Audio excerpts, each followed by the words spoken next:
With me, Congresswoman Jackie Speier, Democrat of California, who serves on the House Intelligence Committee. Good evening. Hi, Greta. So what is your understanding of what Chairman Nunes recused himself, and if it's the Russian investigation or even, any part of this, why is he issuing subpoenas? Very good question. His recusal was one that he voluntarily offered, and I guess he feels he can rescind it at any time he is so inclined. The problem, of course, is that he has his hand in the cookie jar, and the cookie jar is President Trump's interest in wanting to deflect any interest in this hearing and in this investigation into whether or not the Trump operation was engaged with the Russians in interfering with our elections.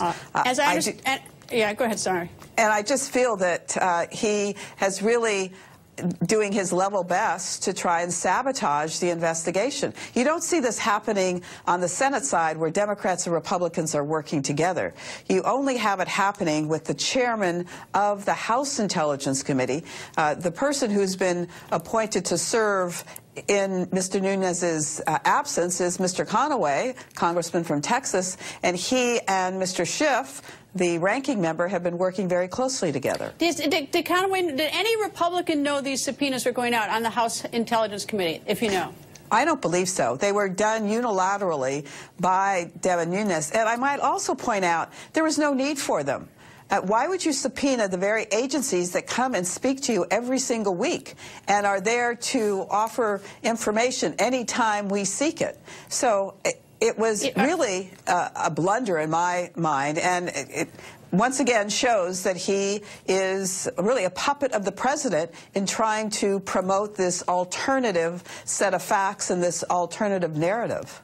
All right, two questions. I know the Democrats don't want him, but that's politics. That's Washington, an opposing party.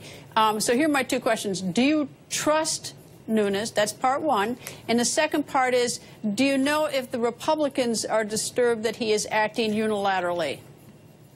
So to answer the question, do I trust him, it's really not an interest of mine to trust or untrust him. Well, he's the chairman. He is the chairman of the committee you're sitting on, and he's obviously got some power to issue subpoenas. Well, he does have the power. He's supposed to do it in conjunction with the ranking member. He did not do so in issuing these subpoenas to the various intelligence agencies. And again, there was no need to do it. So it was, again, just theatrics on his part. I don't like the way he plays politics. What are the Republicans saying about him? Do you know? I don't know, but I would venture to say that they were disturbed by it. And in the end, I think what he's trying to do is sabotage this investigation on the House side, and in so doing, kind of sideline it. And that would be devastating, I think, in terms of our responsibilities to do an investigation. Well, if I were a Republican on that committee, and if he hadn't told me, and he did that unilaterally, and especially after all the controversy in his recusal, I would be livid. But that's just me. We'll have to see how the facts maybe he's got a better explanation. Maybe we'll get that one tomorrow. But anyway, Congresswoman, thank you for joining us. Great to be with you, Greta.